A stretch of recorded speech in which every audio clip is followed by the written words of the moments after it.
बहुत दिनों पहले की बात है। सिद्धार्थ नगर शहर में अजय अपने परिवार के साथ रहता था। एक दिन की बात है, जब अजय स्कूल से घर लौटा तब वह बहुत उदास था।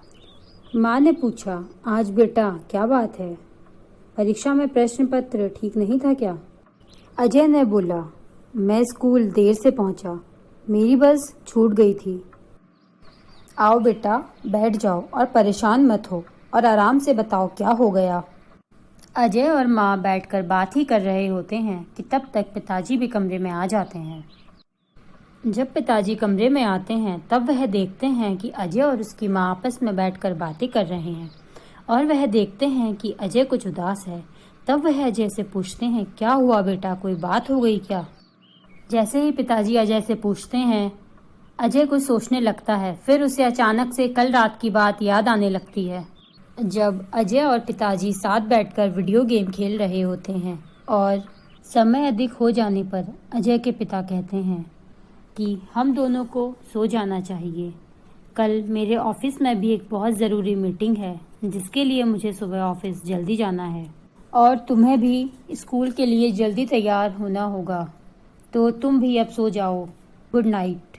अजय भी गुड नाइट कह देता है। कुछ समय बाद पिताजी उठकर चले जाते हैं।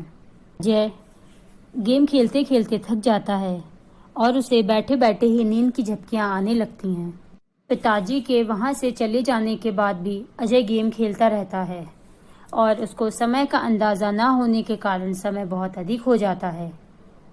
अजय कहता है, पिताजी आपके उठ के जाने के बाद भी मैं गेम खेलता रहा और मुझे समय का अंदाज़ा नहीं हो पाया, जिसके कारण मेरी सुबह आँख देर से खुली।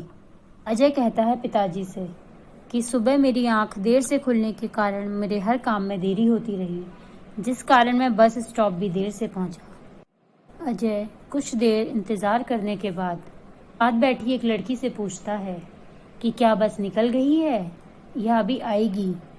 जब अजय साथ बैठी लड़की से बस के बारे में पूछता है तब वह कहती है, मुझे इस बारे में कोई जानकारी नहीं है। अजय बस स्टॉप पर ही कुछ देर और इंतज़ार करता है। उसके बाद भी बस न आने पर वह तेज़ी से दौड़ता है स्कूल के लिए। अजय बहुत घबराते हुए कक्षा में पहुंचता है। अजय के क्लास में आते ही उसके टीचर उठकर उसके पास जाते हैं। अजय को बहुत शर्म आ रही होती है कि वह आज फिर से लेट हो गया।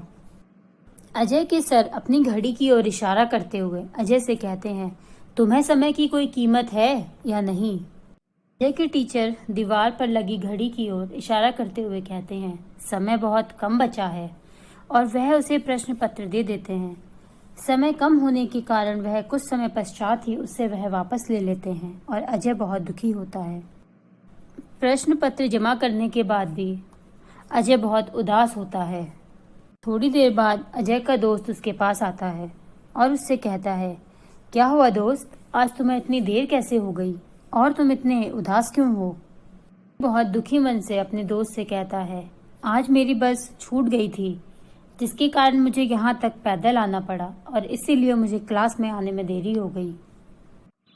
जी अजय से कहते हैं कि बेटा, समय की परवाह करनी चाहिए, समय का बड़ा महत्व है। अजय ने कहा, पिताजी, समय न रहते मैं पूरा प्रश्न पत्र हल ना कर पाया, आखिरी प्रश्न रह गया। फिर पिताजी अजय से कहते हैं कि तुम्हें पता है, अगर वक्त पर स्टेशन ना पहुंचे तो रेलगाड़ी छूट जाती है। माँ ने बोला, अजय, ये सच है कि समय के अभाव में अच्छे अच्छे मौके निकल जाते हैं। फिर पिताजी अजय से कहते हैं, इसीलिए बड़े बूढ़े कहते हैं, समय ही धन है, वह अनमोल है। माँ कहती है, अजय बेटा, सभी महापुरुष समय के पाबंद थे, जैसे महात्मा गांधी, लाल बहादुर शास्त्री, डॉक्टर राजेंद्र प्रसाद आदि नेता समय के बड़े पाबंद थे। वे अपना काम ठीक समय पर किया करते थे। उनके जीवन में आलस्य के लिए कोई जगह नहीं थी, इसलिए उन्हें जीवन में सफलता मिली। अजय ने बोला, माँ, अब मैं वादा करता हूँ कि अपना हर काम ठीक समय पर करूँगा। पिताजी ने बोला, ठीक है, जो हुआ सो हुआ, अजय, तुम जाओ, हाथ मुंह धोकर नाश्ता कर लो।